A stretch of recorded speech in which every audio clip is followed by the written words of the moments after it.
नमस्कार, आप देख रहे हैं संसद टीवी और मैं हूं आपके साथ दीक्षा कोहली। आज की खबर में देश विदेश के समाचार के अलावा आपके काम की हर खबर है शामिल। तो चलिए शुरुआत करते हैं हेडलाइंस के साथ। अपरिवर्तित रहेगी अग्निपथ योजना भर्ती प्रक्रिया, रेजिमेंट व्यवस्था रहेगी जारी। अग्निपथ योजना पर सेना का बयान। एनएसए अजीत डोभाल ने कहा, प्रशिक्षित और कुशल सेना के लिए गेम चेंजर योजना अग्निपथ। महाराष्ट्र में महाविकास आघाड़ी संकट में, विधानसभा में शिवसेना नेता के पद से हटाए गए एकनाथ शिंदे। एकनाथ के नेतृत्व में शिवसेना विधायकों के एक गुट की उद्धव सरकार के खिलाफ बगावत। राष्ट्रपति उम्मीदवार के नाम को अंतिम रूप देने के लिए बीजेपी संसदीय दल की बैठक। यशवंत सिन्हा होंगे विपक्ष के उम्मीदवार। 27 जून को दाखिल करेंगे नामांकन। दुनिया भर में अंतर्राष्ट्रीय योग दिवस पर कार्यक्रमों का आयोजन। कर्नाटक के मैसूरू में योगाभ्यास का प्रधानमंत्री ने किया नेतृत्व। राष्ट्रपति, उपराष्ट्रपति और लोकसभा अध्यक्ष भी योग कार्यक्रमों में हुए शामिल।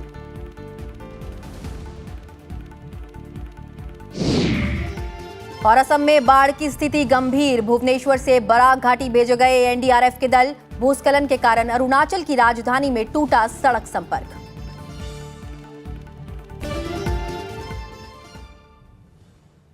और हेडलाइंस के बाद अब एक नजर उन खबरों पर जो आज सुर्खियों में रही। जम्मू कश्मीर के पुलवामा और बारामूला जिलों में सुरक्षा बलों और आतंकवादियों के बीच मुठभेड़ में 4 आतंकवादी मारे गए। इलाके में सर्च ऑपरेशन लगातार जारी है। जम्मू कश्मीर के गृह विभाग ने हाल ही में बनाई गई राज्य जांच एजेंसी के लिए 252 पद सृजित करने को मंजूरी दी है। उपराज्यपाल की अगुवाई वाली बैठक में इन पदों को सृजित करने की मंजूरी दी गई है। वियतनाम की कम्युनिस्ट पार्टी के पोलित ब्यूरो के सदस्य ने लोकसभा अध्यक्ष ओम बिरला से मुलाकात की।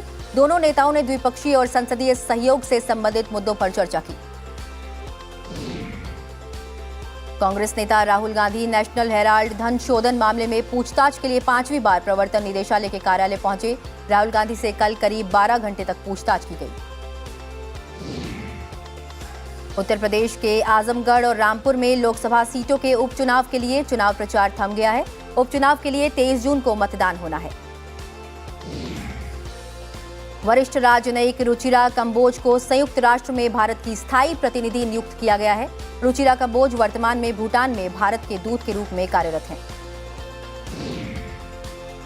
देश में पिछले 24 घंटों के दौरान कोविड के 9,923 नए मामले सामने आए हैं। इसके साथ ही उपचाराधीन मरीजों की संख्या बढ़कर 79,313 हो गई है। इजराइल में सत्ता छोड़ रही गठबंधन सरकार संसद भंग करने के लिए इस हफ्ते एक विधेयक लाएगी। अगर संसद भंग हुई तो देश में 3 साल के अंदर 5वीं बार संसदीय चुनाव होंगे। श्रीलंका में ईंधन आपूर्ति संकट के मद्देनजर संसद सत्र का आयोजन इस सप्ताह 4 दिन के बजाय केवल 2 दिन के लिए होगा। सदन के नेता दिनेश गुणवर्धन ने ये जानकारी दी है। हांगकांग का मशहूर जंबो फ्लोटिंग रेस्टोरेंट यानी तैरता हुआ होटल दक्षिण चीन सागर में डूब गया है। हादसे में कोई हताहत नहीं हुआ है, लेकिन तैरते रेस्टोरेंट को बचाने के सभी प्रयास नाकाम रहे। और अब खबरें विस्तार से। सशस्त्र बलों ने कहा है कि अग्निपथ योजना पर विश्वसनीय जानकारी ने इस पहल के संबंध में भ्रम को दूर कर दिया है। सैनिक बनने की तैयारी कर रहे युवा कई जगहों पर अभ्यास में जुट गए हैं। भर्ती प्रक्रिया के बारे में आशंकाओं के बीच सैन्य मामलों के विभाग के अतिरिक्त सचिव लेफ्टिनेंट जनरल अनिल पुरी ने कहा कि भर्ती प्रक्रिया अपरिवर्तित रहेगी और सेना में पारंपरिक रेजिमेंट व्यवस्था जारी रहेगी। उन्होंने कहा कि यह योजना सरकार के कई विभागों के बीच विचार विमर्श के अलावा तीनों सेवाओं और रक्षा मंत्रालय के भीतर लंबे समय तक जारी परामर्श का परिणाम है। रिक्रूटमेंट के प्रोसेस में कोई चेंज नहीं है। जो अभी 5 साल पहले रिक्रूटमेंट प्रोसेस था या 2 साल पहले था और 5 दिन बाद होगा, प्रोसेस में कोई चेंज नहीं है। तीनों सर्विसेज के जो प्रोसेस थे वो वैसे के ही वैसे रखे गए हैं। जो रेजिमेंटेशन का प्रोसेस है वो बिल्कुल अनचेंज्ड रहेगा। ट्रांसपेरेंट होगा ये प्रोसेस, फेयर होगा, ऑब्जेक्टिव होगा और सेंट्रली मेंटेन्ड होगा। एयर मार्शल सूरज कुमार झा ने कहा कि प्रवेश की प्रक्रिया, प्रवेश स्तर की योग्यता, परीक्षा के पाठ्यक्रम या चिकित्सा मानकों में कोई भी बदलाव नहीं है। वायुसेना में सभी नामांकन अग्निवीर वायु के माध्यम से ही होगी। इनटेक 1 of 22 में कोई बदलाव नहीं है। There is absolutely no change पूरे प्रोसेस में, एंट्री लेवल क्वालिफिकेशन में, एग्जामिनेशन सिलेबस में, मेडिकल स्टैंडर्ड्स में, और सारी इनरोलमेंट भारतीय वायुसेना में अब अग्निवीर वायु के थ्रू ही होगी। वहीं वाइस एडमिरल दिनेश त्रिपाठी ने कहा कि भर्ती कैलेंडर 25 जून के लिए तय किया गया था, लेकिन यह 22 जून से ही शुरू होगा। ऑनलाइन पंजीकरण 1 जुलाई से शुरू होगा। फर्स्ट लॉर्ड ऑफ अग्निवीर हमारे जो बेसिक ट्रेनिंग एस्टेब्लिशमेंट है INS चिल्का उड़ीसा में, वहाँ पे अपनी वो ट्रेनिंग शुरू कर देंगे। तो ये हमारा अभी तक का विजन है और इसको मैं मानता हूँ कि इसको हम पूरी तरह से जितनी टाइम लाइन्स हैं उसको पूरा करेंगे। वहीं राष्ट्रीय सुरक्षा सलाहकार अजीत डोभाल ने अग्निपथ योजना के बारे में मिथकों को दूर करते हुए कहा कि इस योजना से देश का सशस्त्र बल और भी मजबूत होगा। अजीत डोभाल ने कहा कि अब युद्ध का पूरा परिदृश्य बदल रहा है, क्योंकि युद्ध में अब आमने सामने टकराने की आवश्यकता नहीं होगी और हमें अदृश्य दुश्मन से युद्ध करना होगा। उन्होंने कहा कि जिन अग्निवीरों को नियमित किया जाएगा उन्हें गहन प्रशिक्षण लेना होगा और लंबा अनुभव हासिल करना होगा। उन्होंने कहा कि अग्निपथ पूरी तरह से प्रशिक्षित और कुशल सेना के लिए एक क्रांतिकारी योजना है।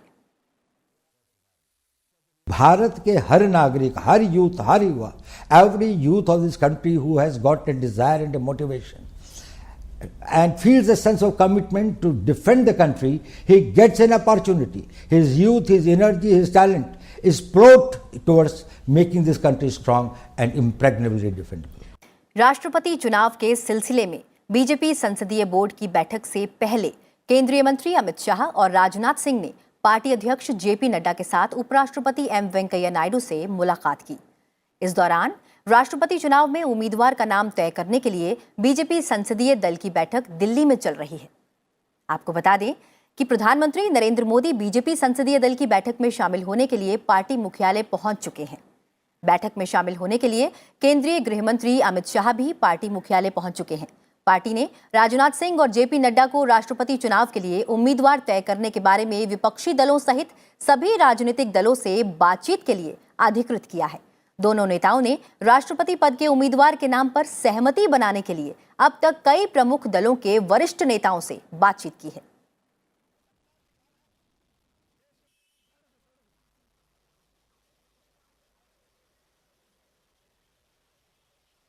वहीं यशवंत सिन्हा को राष्ट्रपति चुनाव के लिए सर्वसम्मति से विपक्षी दलों का उम्मीदवार चुना गया है। एनसीपी अध्यक्ष शरद पवार के दिल्ली स्थित आवास में हुई विपक्षी दलों की बैठक में उन्हें सर्वसम्मति से विपक्ष का राष्ट्रपति पद का उम्मीदवार बनाए जाने की घोषणा की गई। यशवंत सिन्हा 27 जून को राष्ट्रपति चुनाव के लिए नामांकन दाखिल करेंगे। बैठक में Congress, NCP, TMC, CPM, Samajwadi party, national conference, AIMIM, RJD और असम यूनाइटेड डेमोक्रेटिक फ्रंट के प्रतिनिधि शामिल हुए।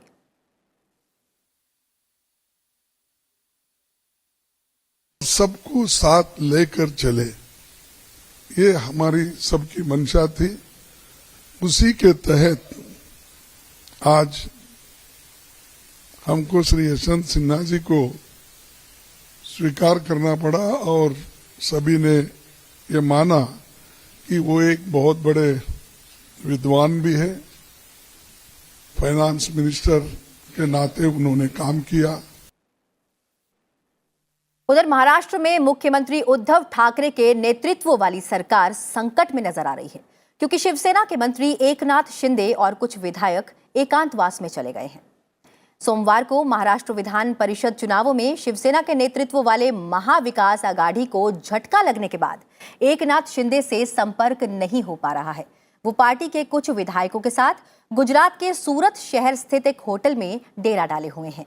इस बीच महाराष्ट्र विधानसभा में पार्टी के समूह नेता पद से एकनाथ शिंदे को हटा दिया गया है।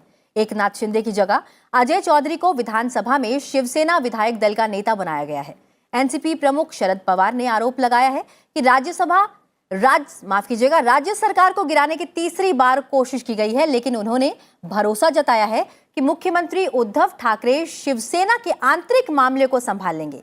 इस बीच कांग्रेस ने कहा कि उसके सभी 44 विधायक विधायक दल के नेता और राज्य के राजस्व मंत्री बालासाहब थोराट के संपर्क में हैं। कांग्रेस महाराष्ट्र के ताजा राजनीतिक घटनाक्रम को देखते हुए सक्रिय हो गई है और इसी क्रम में उसने अपने वरिष्ठ नेता कमलनाथ को राज्य के लिए पर्यवेक्षक बनाया है। और इस पर अधिक जानकारी देने के लिए हमारे साथ जुड़े हुए हैं हमारे सहयोगी मोहम्मद फातेह टीपू। टीपू, महाराष्ट्र में सियासी घमासान तेज हो गया है। महाराष्ट्र में हुई इस उथल पुथल का असर दिल्ली के गलियारों तक भी पहुंच गया है। अगर मैं पार्टी के मेंबर्स की बात करूं तो अभी देखा जा रहा है कि मेंबर्स के आधार पर एक तरीके से ये सबसे बड़ी बगावत है। ऐसे में कितनी बड़ी चुनौती होगी उद्धव ठाकरे के लिए ये? देखिए, 2019 में जब महाराष्ट्र विकास आघाड़ी की सरकार महाराष्ट्र में बनी थी तो काफ़ी मशक्क़त के बाद में ये सरकार बनी, क्योंकि 106 सीट लाने के बाद में बीजेपी की कोशिश के बाद भी ये सरकार वहाँ पर बीजेपी नहीं बना सकी थी। लिहाजा जिस तरीके से 3 दलों ने मिल करके, शिवसेना, कांग्रेस, एनसीपी ने मिल करके ये 3 साल का जो ये वक्फा रहा, समय रहा, सरकार चलाई, ऐसे में ये जो टूट हुई, एकनाथ शिंदे ने जिस तरीके से 30 विधायकों के साथ में अचानक से एकांतवास ग्रहण कर लिया और वो सूरत को रवाना हो गए, तो ये निश्चित तौर पे एक बड़ा सियासी भूचाल कहा जा सकता है। क्योंकि अभी जो सूत्रों के हवाले से खबर आ रही है वो ये है कि वो कह रहे हैं कि 35 से ज़्यादा विधायक उनके कंट्रोल में है और अगर मान के चलिए कि ये विधायक समर्थन वापस ले लेते हैं तो सरकार अल्पमत में आ जाएगी। हालांकि इसकी संभावना बहुत कम है, क्योंकि अभी कुछ देर पहले उद्धव ठाकरे ने एक वहाँ पर अपने दूत के माध्यम से उनसे टेलीफोन से वार्ता किया, जिस पर उन्होंने ये पेशकश रखी कि हम बीजेपी के साथ में सरकार बना सकते हैं, हम बाला साहब ठाकरे के शिव सैनिक हैं, सत्ता के लिए हम धोखा नहीं दे सकते। और कहीं ना कहीं देखिए ये बात भी महत्वपूर्ण है कि 2019 में जिस तरीके से एकनाथ शिंदे को महाराष्ट्र विधानसभा का विधानसभा का नेता चुना गया था, तो वो कहीं ना कहीं मुख्यमंत्री बनने के दावेदार थे, लेकिन कहीं ना कहीं एनसीपी और कांग्रेस पार्टी उद्धव को मुख्यमंत्री बनाना चाहती थी। तो लिहाजा कहीं ना कहीं उनके मन में एक कसक थी कि उनको सीएम क्यों नहीं बनाया गया। और बाकी जिस तरीके से शिवसेना के जो दूसरे नेता रहे, चाहे वो अनिल देसाई हों, संजय राउत हों और या फिर आदित्य ठाकरे हों, इनके बढ़ते वर्चस्व को लेकर के कहीं ना कहीं अंदर खाने में वो सुकून महसूस नहीं कर रहे थे। लिहाजा उनको ये मौका मिला और बाकी कसर 10 जून को जिस तरीके से राज्यसभा का चुनाव हुआ, वहां पर क्रॉस वोटिंग जिस तरीके से हुई, उससे भी वो आहत थे।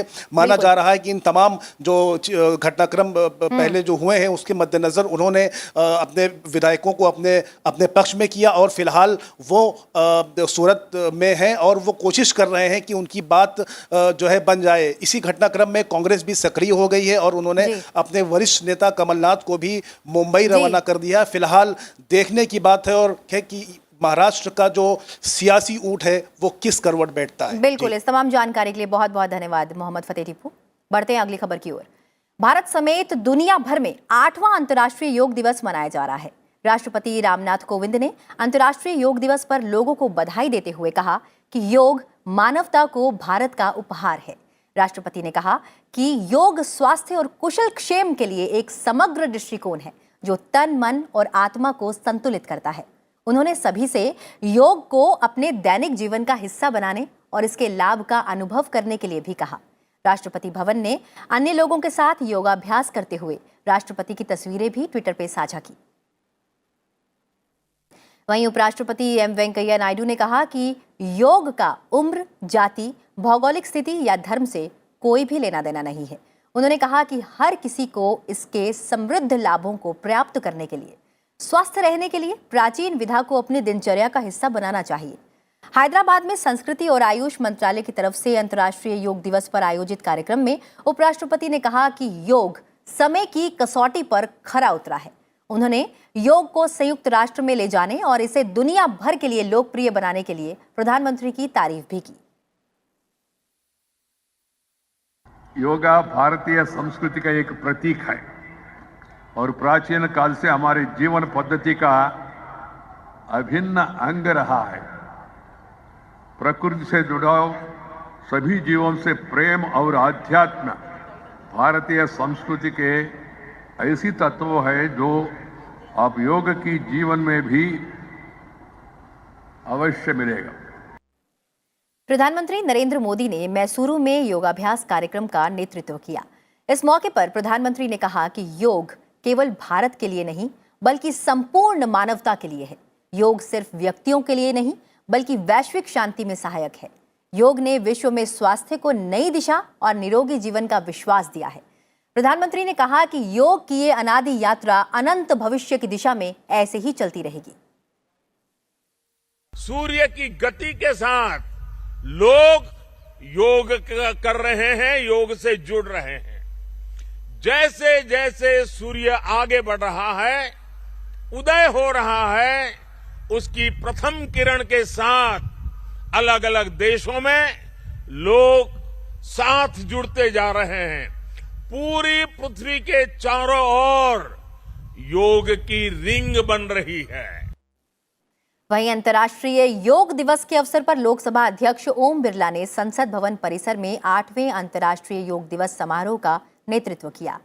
कार्यक्रम में संसद सदस्य और अन्य कई गणमान्य व्यक्ति भी शामिल हुए।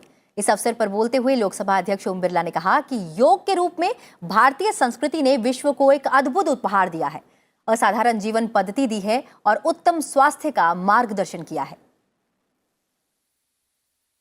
योग शारीरिक और मानसिक उपयोगिता होने के साथ साथ सामाजिक और आध्यात्मिक महत्ता भी है। दुनिया के अंदर योग के कई रिसर्च हुए हैं, लेकिन योग की बीमारियों का रिसर्च आपने अपने खुद ने किया है। दुनिया के अंदर कोरोना के समय लोगों ने योग कर कर अपने जीवन को स्वस्थ होने की राह दिखाई है। इससे बड़ा रिसर्च कोई हो नहीं सकता। अंतर्राष्ट्रीय योग दिवस के मौके पर राज्यसभा सचिवालय की ओर से भी संसद पुस्तकालय भवन के जीएमसी बालयोगी सभागार में कार्यालय जाने वालों के कल्याण के लिए योग विषय पर एक डेमो कम व्याख्यान कार्यक्रम का आयोजन किया गया। इस कार्यक्रम में योग के विभिन्न पहलुओं और अच्छे स्वास्थ्य को बढ़ावा देने में योग की उपयोगिता पर चर्चा की गई। इस दौरान राज्यसभा के महासचिव पीसी मोदी ने सचिवालय के कर्मचारियों को अपने दैनिक जीवन में योग को अपनाने का आह्वान किया। प्रकृति के साथ समन्वय से जीना ही योग है और मैं चाहता हूं कि न केवल सारे जो कर्मचारीगण हैं, अफसर हैं और मैं खुद भी हूं, इस प्रवृत्ति से जुड़े रहने में ही सबकी भलाई है। योग को प्रोत्साहन देने में उत्कृष्ट योगदान के लिए वर्ष 2021 के प्रधानमंत्री पुरस्कार की घोषणा की गई है। आपको बता दें कि आयुष मंत्रालय ने कहा है कि लद्दाख से भिक्खू संघसेना, ब्राजील से मार्क्स विनियर्स, रोजो रेड्रिक्स, उत्तराखंड से द डिवाइन लाइफ सोसाइटी और ब्रिटेन से ब्रिटिश व्हील ऑफ योग को इस पुरस्कार के लिए चुना गया है।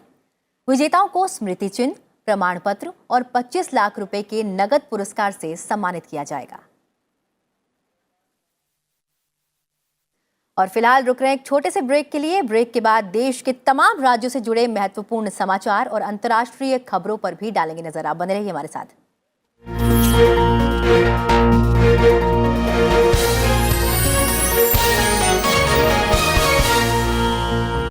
This idea of growing mushroom, converting plastic into diesel and also producing vermicompost. How did the journey begin? Farmer अपने खेतों से पराली को काटकर जलाने की स्टेज पर आता है। हम उन फार्मर से वो पराली खरीद लेते हैं। उसके बाद हम अपनी नई टेक्नोलॉजी की मदद से सेलेनियम बेस्ड मशरूम प्रोडक्शन करते हैं। जो हमारा प्लास्टिक वेस्ट था उसका हमने प्रोडक्शन कर लिया अल्टरनेट डीजल के तौर पर। Today, let's hear the story of Jax Gravity Agrotech and its founder Ashutosh Mangala.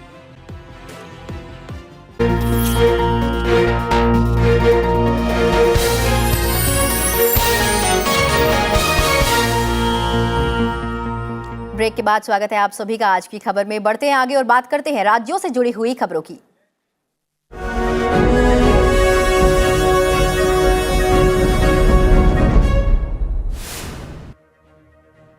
केंद्रीय वित्त मंत्री निर्मला सीतारमण ने 8वें अंतर्राष्ट्रीय योग दिवस के अवसर पर दिल्ली के जंतर मंतर में योगाभ्यास किया। केंद्रीय मंत्री नितिन गडकरी अंतर्राष्ट्रीय योग दिवस के मौके पर नागपुर में योग दिवस कार्यक्रम में पहुंचे और वहां उन्होंने हिस्सा लिया। विदेश मंत्री एस जयशंकर ने दिल्ली में योग दिवस पर आयोजित कार्यक्रम में कहा कि योग दुनिया को जोड़ती है। केंद्रीय मंत्री पीयूष गोयल ने हरियाणा के कुरुक्षेत्र में योग दिवस पर आयोजित कार्यक्रम में हिस्सा लिया। केंद्रीय मंत्री ज्योतिरादित्य सिंधिया ने ग्वालियर में योग दिवस पर आयोजित कार्यक्रम में शिरकत की। अंतर्राष्ट्रीय योग दिवस के अवसर पर केंद्रीय मंत्री अश्विनी वैष्णव ने ओडिशा के कोणार्क सूर्य मंदिर में आयोजित योग कार्यक्रम में हिस्सा लिया। केंद्रीय मंत्री अनुराग ठाकुर हिमाचल प्रदेश के हमीरपुर में अंतर्राष्ट्रीय योग दिवस पर आयोजित कार्यक्रम में शामिल हुए। केंद्रीय मंत्री हरदीप सिंह पुरी ने 8वें अंतर्राष्ट्रीय योग दिवस के अवसर पर लाल किले में आयोजित योग कार्यक्रम में भाग लिया। अंतर्राष्ट्रीय योग दिवस के अवसर पर बीजेपी अध्यक्ष जेपी नड्डा ने उत्तर प्रदेश के नोएडा में योग कार्यक्रम में भाग लिया।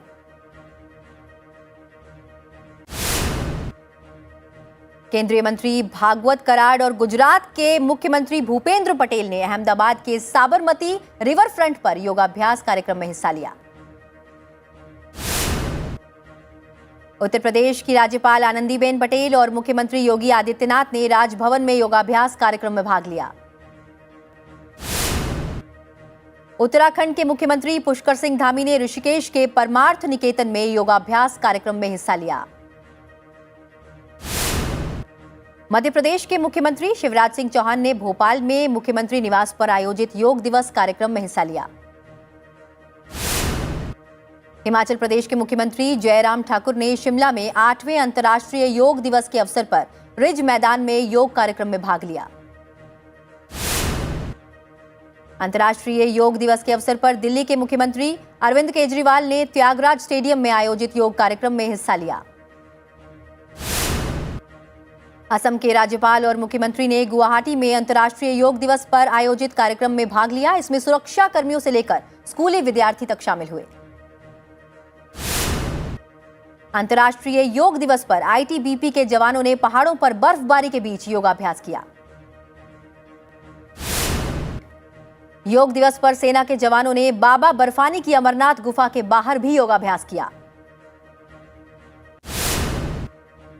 सेना में भर्ती संबंधी केंद्र सरकार की नई अग्निपथ योजना को लेकर हरियाणा के मुख्यमंत्री मनोहर लाल खट्टर ने कहा कि हरियाणा सरकार सशस्त्र बलों में 4 साल के कार्यकाल के बाद अग्निवीरों को रोजगार की गारंटी देगी।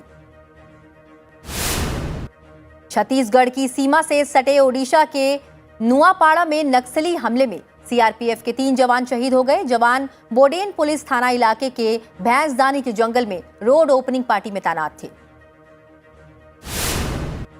उत्तराखंड के चमोली में बर्फबारी हुई। खराब मौसम और बर्फबारी की वजह से हेमकुंड साहिब की यात्रा को स्थगित कर दिया गया है।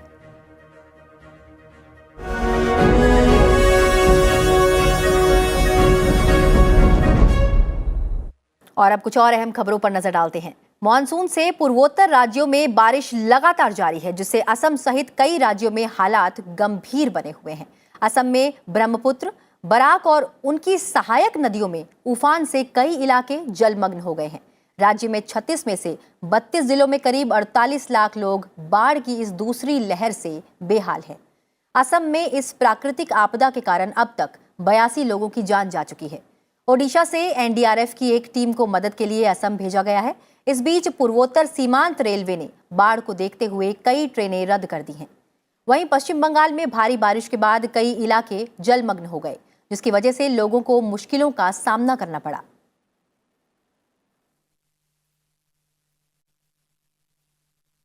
और अब खबरें अंतर्राष्ट्रीय जगत से।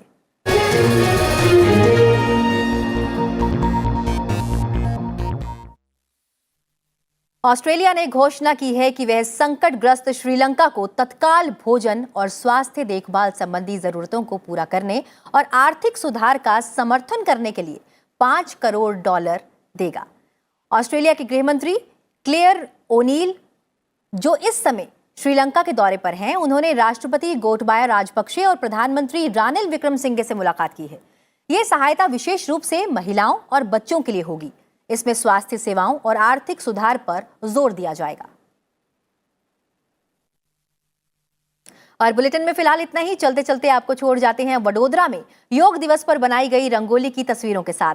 फिलहाल मुझे दीजिए इजाजत और आप देखते रहिए सनसेट टीवी। नमस्कार।